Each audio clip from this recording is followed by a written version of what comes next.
الحديث كتاب الله وخير الهدي هدي محمد صلى الله عليه وسلم وشر الأمور محدثاتها وكل محدثة بدعة وكل بدعة ضلالة وكل ضلالة في النار.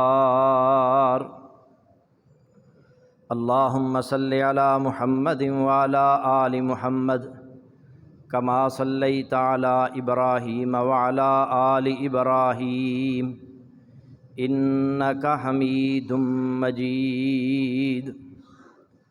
اللهم بارك على محمد وعلى آل محمد كما باركت على إبراهيم وعلى آل إبراهيم إنك حميد مجيد. رب اشرح لي صدري ويسر لي أمري واحلل عقدة من لساني يفقهوا قولي. رب زدني علما. رب أعوذ بك من همزات الشياطين وأعوذ بك رب أن يحضرون. قال الله تعالى في الكلام المجيد والفرقان الحميد: اعوذ باللہ من الشیطان الرجیم. ان اللہ یأمرکم ان تؤدوا الامانات الی اہلها واذا حکمتم بین الناس ان تحکموا بالعدل ان اللہ نعم ما یعظکم بہ ان اللہ کان سمیعا بصیرا. سورہ النساء آیت نمبر 58. اللہ رب العزت اس آیت کریمہ میں ارشاد فرما رہے ہیں: ان اللہ یأمرکم ان تؤدوا الامانات الی اہلها. بے شک اللہ تعالیٰ تمہیں حکم دیتا ہے کہ تم امانتیں ان کے حقداروں کو ادا کرو. وَإِذَا حَكَمْتُمْ بَيْنَ النَّاسِ أَن تَحْكُمُوا بِالْعَدْلِ. اور جب لوگوں کے درمیان فیصلہ کرو تو انصاف سے فیصلہ کرو. ان اللہ نعم ما یعظکم بہ. یقیناً اللہ تمہیں یہ بہت ہی اچھی نصیحت کرتا ہے. ان اللہ کان سمیعا بصیرا. بے شک اللہ تعالی ہمیشہ سے سب کچھ سننے والا، سب کچھ دیکھنے والا ہے. حضرات، چند دن پہلے اخبار میں ایک خبر آئی کہ پاکستان ایماندار ممالک کی فہرست میں 160ویں نمبر پر ہے. بہت دکھ ہوا، تکلیف ہوئی، افسوس ہوا کہ پاکستان ایک اسلامی ریاست ہے جس میں 90% سے زیادہ مسلمان بستے ہیں.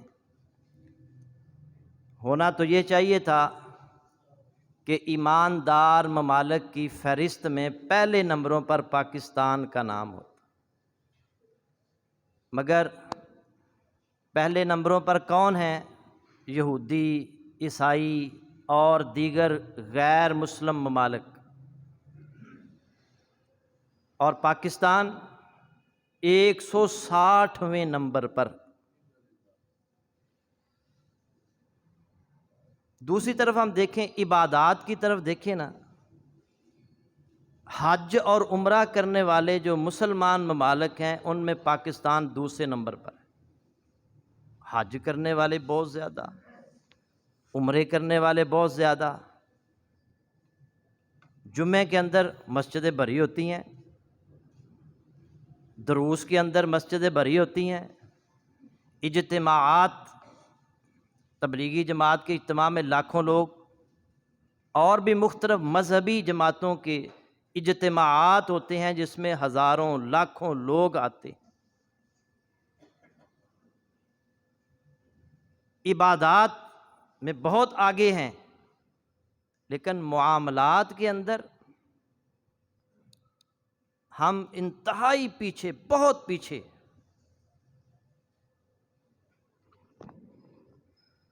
بہت اچھی باتیں بھی ہیں، مثلا پاکستان جو 5 بڑے صدقات و خیرات کرنے والے ملک ہیں ان میں 5ویں نمبر پر ہے۔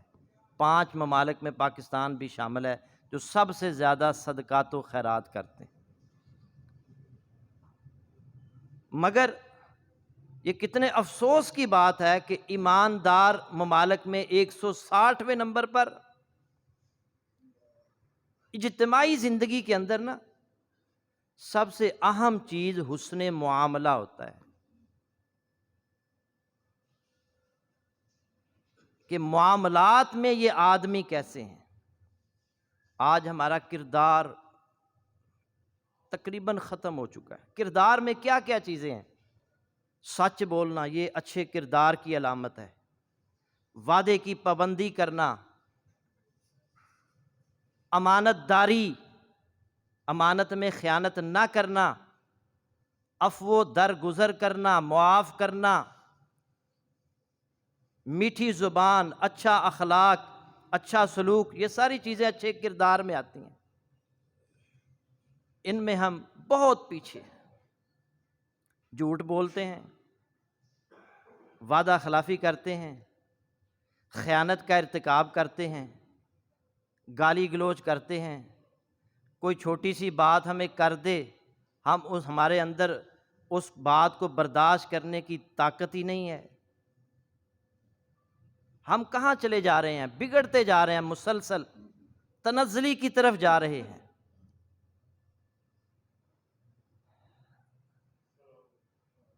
میری کوشش ہوتی ہے کہ ایسے موضوعات پر گفتگو کی جائے جس میں ہم اپنا کردار بہتر کر سکیں۔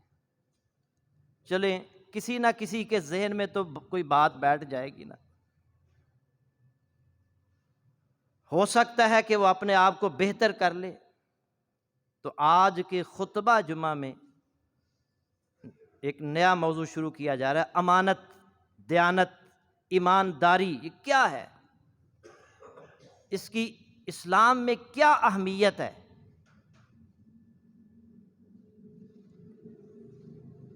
ایمانداری کے اندر، امانت کے اندر کیا کیا چیزیں شامل ہیں؟ اس کی تفصیلات انشاءاللہ بیان کی جائیں گی۔ دعا کریں اللہ تعالی حق اور سچ بیان کرنے کی توفیق عطا فرمائے اور ہم سب کو اس پر عمل کی بھی توفیق عطا فرمائے۔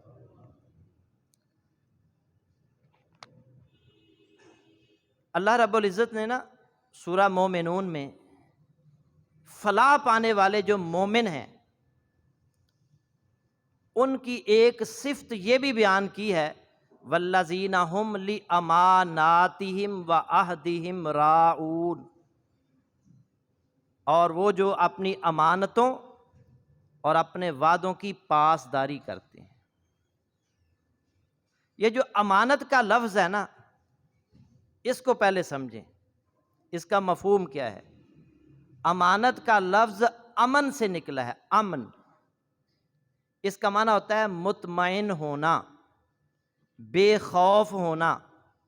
امن کے معنی نفس کے مطمئن ہونے کے ہیں، اور امین بھی وہ ہوتا ہے جو امانت کی ادائیگی میں اطمینان پاتا ہے، وہ امین ہوتا ہے جو امانت ادا کر کے مطمئن ہو جاتا ہے، اطمینان پاتا ہے۔ اور امین بھی وہی ہوتا ہے جس کے بارے میں دل مطمئن ہو کہ وہ خیانت نہیں کرے گا، وہ امین ہوتا ہے۔ امن، امانت، امان، یہ سب مصدر ہیں۔ امان کے معنی کبھی حالت امن کے ہوتے ہیں، کبھی اس چیز کو کہا جاتا ہے جو کسی کے پاس بطور امانت رکھی جائے۔ اللہ تعالیٰ نے نا جو پہلے میں نے آیت پڑھی ہے اس میں بھی جمع کا صیغہ استعمال کیا ہے، امانات۔ اور سورہ مومنون کی آیت نمبر 8 میں بھی اللہ نے فرمایا والذین هم لاماناتہم وعہدہم راعون۔ جمع کا صیغہ اللہ رب العزت نے استعمال کیا ہے۔ اس سے پتہ چلتا ہے کہ امانت کی قسمیں بے شمار ہیں، ان کا حقوق اللہ کے ساتھ بھی تعلق ہے، حقوق العباد کے ساتھ بھی تعلق ہے۔ ہمارا جو دین ہے نا، اس کی امارت امانت پر قائم ہے۔ دین کی امارت امانت پر قائم ہے۔ جبریل علیہ السلام کو اللہ نے کیا کہا ہے؟ الروح الامین۔ جبریل کا نام الروح الامین، یعنی جبریل علیہ السلام جو اللہ کی وحی لے کر رسول اللہ صلی اللہ علیہ وسلم کے پاس آتے رہے ہیں، وہ امین ہیں، امین۔ اور ہر نبی کو اللہ نے قرآن میں امین کہا ہے۔ پڑھیں سورہ شعراء، ہود علیہ السلام، صالح علیہ السلام، نوح علیہ السلام، ہر نبی کہہ رہا ہے انی لکم رسول امین، میں تمہارے پاس رسول امین ہوں، امانت دار رسول ہوں۔ اور آپ جانتے ہیں کہ نبی صلی اللہ علیہ وسلم کو لوگ کیا کہتے تھے؟ صادق اور امین کہتے تھے۔ جان کے دشمن بھی آپ کو صادق اور امین کہا کرتے تھے۔ اور نبی صلی اللہ علیہ وسلم کے پاس اپنی امانتیں رکھتے تھے، انہیں پتہ تھا کہ یہ وہ واحد شخصیت ہیں جو ہماری امانت کے اندر خیانت کا ارتکاب نہیں کریں گے۔ اور مشہور واقعہ ہے کہ جب نبی صلی اللہ علیہ وسلم ہجرت کر کے جا رہے تھے تو سیدنا علی رضی اللہ تعالی عنہ سے فرمایا تھا کہ یہ امانتیں ہیں، یہ جس جس کی امانتیں ہیں ان کو لوٹا کر پھر مدینے آنا ہے۔ ہرقل کے دربار کے اندر جب ابو سفیان اس وقت مسلمان نہیں ہوئے تھے، رسول اللہ صلی اللہ علیہ وسلم کے بدترین دشمن تھے، ہرقل نے نبی صلی اللہ علیہ وسلم کے بارے میں سوال کیا کہ وہ کہتے کیا ہیں، ان کی تعلیمات کیا ہیں؟ تو ابو سفیان عداوت رکھنے کے باوجود وہ کہتا ہے انہ یأمر بالصلاۃ والصدقۃ والعفاف والوفاء بالعہد واداء الامانہ، کہ وہ نماز کا حکم دیتے ہیں، صدقات کا حکم دیتے ہیں، پاک دامنی کا حکم دیتے ہیں، عہد کو پورا کرنے کا حکم دیتے ہیں، امانت کو ادا کرنے کا حکم دیتے ہیں، امانت کو ادا کرنے کا حکم دیتے ہیں۔ بخاری شریف کی حدیث۔ تو ہرقل نے فوراً کہا تھا جب یہ باتیں سنی نا کہ وہ نماز کا حکم دیتے ہیں، صدقات و خیرات کرنے کا حکم دیتے ہیں، پاک دامنی کا حکم دیتے ہیں، عہد کو پورا کرنے کا حکم دیتے ہیں، اور اس کے ساتھ ساتھ امانت کو ادا کرنے کا حکم دیتے ہیں، تو ہرقل فوراً کہتا ہے یہ تو نبی کی صفات ہیں، نبی ہی ایسا حکم دیتے ہیں۔ حضرت جعفر طیار رضی اللہ تعالیٰ عنہ شاہ حبشہ کے دربار میں وہ اعلان کیا کرتے ہیں، ان کی تقریر کے بھی چند اقتباس: نعرف نسبہ وصدقہ وامانتہ وامرنا اللہ نشرک بہ شیئا وامرنا بالصلاۃ والزکاۃ وبصدق الحدیث واداء الامانۃ وصلۃ الرحم۔ مسند احمد کے اندر یہ روایت موجود ہے، نعرف نسبہ، ہم ان کا نسب جانتے ہیں، ان کی صداقت جانتے ہیں، ان کی امانت کو جانتے ہیں، وَأَمَرْنَا اللہ نُشْرِكَ بِهِ شَيْئًا، وہ ہمیں حکم دیتے ہیں کہ اللہ کے ساتھ کسی کو شریک نہ بناؤ، وَأَمَرْنَا بِالصَّلَاةِ وَالزَّكَاةِ، وہ حکم دیتے ہیں، نماز کا حکم دیتے ہیں، زکوٰۃ کا حکم دیتے ہیں، اور سچ بولنے کا حکم دیتے ہیں، امانت کو ادا کرنے کا حکم دیتے ہیں، اور صلہ رحمی کرنے کا حکم دیتے ہیں۔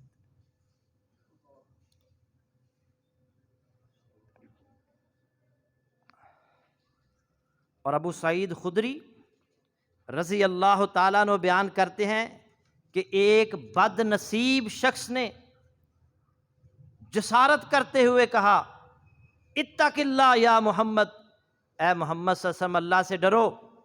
آپ نے فرمایا تم پر افسوس، کیا میں روئے زمین پر بسنے والوں میں سب سے زیادہ حقدار نہیں کہ اللہ سے ڈروں؟ کیا تم مجھے امین نہیں سمجھتے؟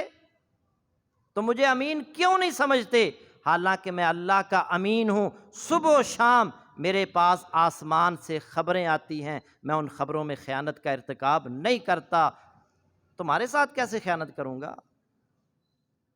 جو خبریں آتی ہیں میں تم تک پہنچا دیتا ہوں، میں ان میں خیانت نہیں کرتا، تمہارے ساتھ کیسے خیانت کروں؟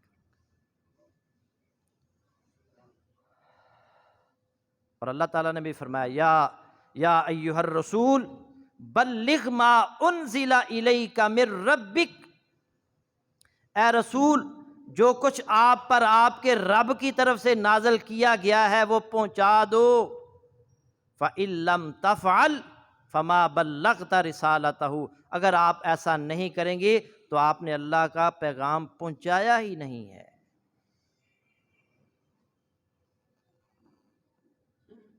صدیقہ کائنات ام المومنین سیدہ عائشہ رضی اللہ تعالیٰ عنہ فرماتی ہیں من حدثک ان محمدن کتم شیئا، بخاری شریف کی یہ روایت ہے، مما انزل علیہ فقد کذب، جو تمہیں یہ کہے کہ اللہ تعالیٰ نے جو کچھ محمد صلی اللہ علیہ وسلم پر نازل کیا اس میں سے کچھ آپ نے چھپا لیا، اسے بیان نہیں کیا، وہ بلا شک و شبہ وہ جھوٹ کہتا ہے۔ یہ سب دلائل یہ بات واضح کر رہے ہیں کہ دین جو ہے یہ امانت پر قائم ہے۔ جبریل امین اور ہر رسول امین، محمد الرسول اللہ صلی اللہ علیہ وسلم امین، اللہ نے جو پیغام انہیں دیا وہ امت تک آپ صلی اللہ علیہ وسلم نے پہنچا دیا۔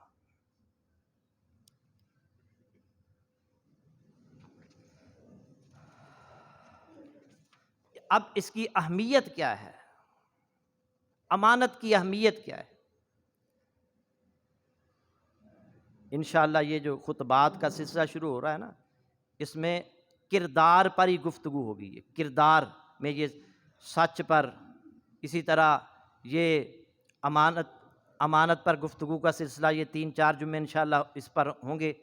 پھر اس کے بعد جو ہے نا وہ وفائے عہد کو پورا کرنا، اس کی اہمیت، امانت کی اہمیت کیا ہے؟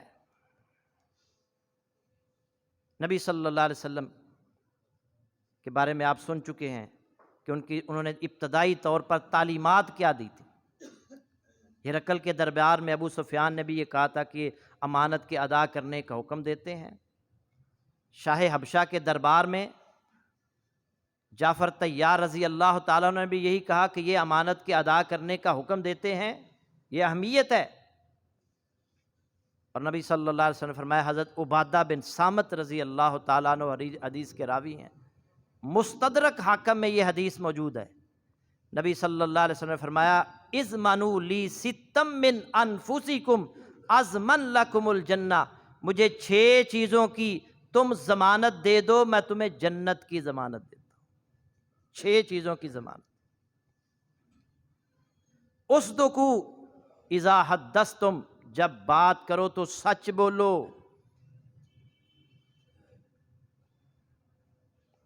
پہلے نمبر پر بات کرو تو سچ بولو، یہ باتیں یاد رکھیں، عمل کرنے کی کوشش کریں۔ اصدقوا اذا حدثتم، جب بات کرو تو سچ بولو۔ واوفوا اذا وعدتم، جب وعدہ کرو تو اسے پورا کرو۔ ودوا اذا اؤتمنتم، جب تمہیں امانت دی جائے تو اسے ادا کرو۔ اور یاد رکھیں، ہر ذمہ داری امانت ہے، ہر ذمہ داری امانت ہے۔ آگے جا کر اس پر گفتگو۔ ہم یہ سمجھتے ہیں کہ کسی نے میرے پاس کچھ پیسے دے دیے اور پھر یہ کہا کہ میں کوئی چیز رکھ دی اور ہم نے اس کو واپس لوٹا دیا تو یہی امانت ہے؟ نہیں نہیں، ہر ذمہ داری امانت ہے، ہر ذمہ داری۔ آپ نے فرمایا 6 چیزوں کی مجھے ضمانت دے دو، میں تمہیں جنت کی ضمانت دیتا ہوں۔ جب بات کرو تو سچ بولو، جب وعدہ کرو تو پورا کرو، جب تمہارے پاس امانت رکھی جائے اسے ادا کرو۔ واحفظوا فروجکم، اپنی شرم گاہوں کی حفاظت کرو، وغضوا ابصارکم، اور اپنی نگاہوں کو جھکا کر رکھو، وکفوا ایدیکم، اور اپنے ہاتھوں کو ظلم و زیادتی سے روک کے رکھو۔ یہ 6 چیزوں کی ضمانت دو، میں تمہیں جنت کی ضمانت دیتا ہوں۔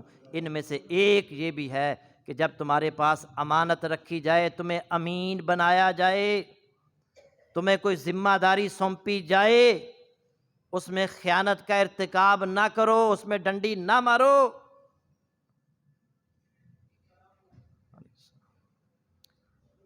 اور اس کی اہمیت کتنی زیادہ ہے اسلام کے اندر۔ صحیح الترغیب و ترہیب میں یہ روایت موجود ہے، سیدنا انس رضی اللہ تعالی عنہ راوی ہیں، وہ فرماتے ہیں ما خطبنا النبی صلی اللہ علیہ وسلم الا قال، جب بھی آپ نے ہمیں وعظ فرمایا، اس وعظ میں فرمایا لا ایمان لمن لا امانۃ لہ ولا دین لمن لا عہد لہ، جو امانت دار نہیں اس کا ایمان نہیں، جس کا عہد و پیمان نہیں اس کا دین نہیں۔ جو امانت دار نہیں ہے اس کے اندر لا ایمانہ، لا نفی جنس ہے، اس کے اندر ایمان ہے ہی نہیں۔ لا دین لمن لا عہد لہ، یہ بھی لا نفی جنس کا ہے، اس کے اندر دین ہے ہی نہیں جو عہد کی پابندی نہیں کرتا۔ نماز پڑھتے ہیں، خیانت کا ارتکاب کرتے ہیں، نماز پڑھتے ہیں، ہم ڈیوٹی پوری نہیں دیتے۔ دفتر کا ٹائم کیا ہے جی؟ 9 سے 5 بجے کا ٹائم ہے، اور صاحب آ رہے ہیں 11 بجے، یہ بھی خیانت ہے۔ 11 بجے آئے ہیں، 2 بجے واپس جا رہے ہیں، سیٹ پر نہیں ہے۔ کئی مہینوں کے بیچارے لوگوں کی فائلیں پڑی ہیں، کام ہی نہیں کر رہے۔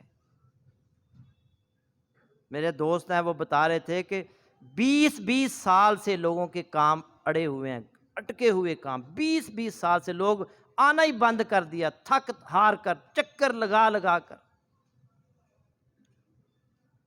بس بیٹھے ہیں، تنخواہیں لے رہے ہیں، موجیں کر رہے ہیں، نمازیں بھی پڑھ رہے ہیں، عمرے بھی کر رہے ہیں، حج بھی کر رہے ہیں، صدقات و خیرات بھی کر رہے ہیں، اور یہ علم ہی نہیں ہے کہ ہم خیانت کا ارتکاب کر رہے ہیں۔ ہماری حلال کی کمائی کے اندر حرام کی ملاوٹ ہو رہی ہے۔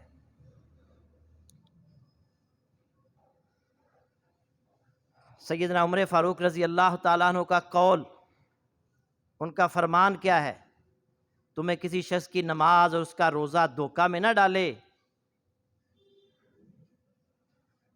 اس کا کوئی دین نہیں ہے جو امانت دار نہیں ہے۔ حضرت عمر رضی اللہ تعالیٰ عنہ کا قول ہے۔ ہم سمجھتے ہیں نماز اپنی جگہ پر، یہ اپنی جگہ پر نہیں۔ ایمان ہی اگر نہ ہوا تو پھر یہ نمازیں کس کام آئیں گی؟ اللہ کے نبی صلی اللہ علیہ وسلم فرما رہے ہیں لا ایمان لمن لا امانۃ لہ۔ حجۃ الوداع کے موقع پر نبی صلی اللہ علیہ وسلم نے جو نصیحتیں فرمائیں، ان میں یہ بھی فرمایا تھا جس کے پاس امانت ہو اسے چاہیے کہ وہ اس امانت کو اس تک پہنچا دے جس پر اسے امین بنایا گیا ہے۔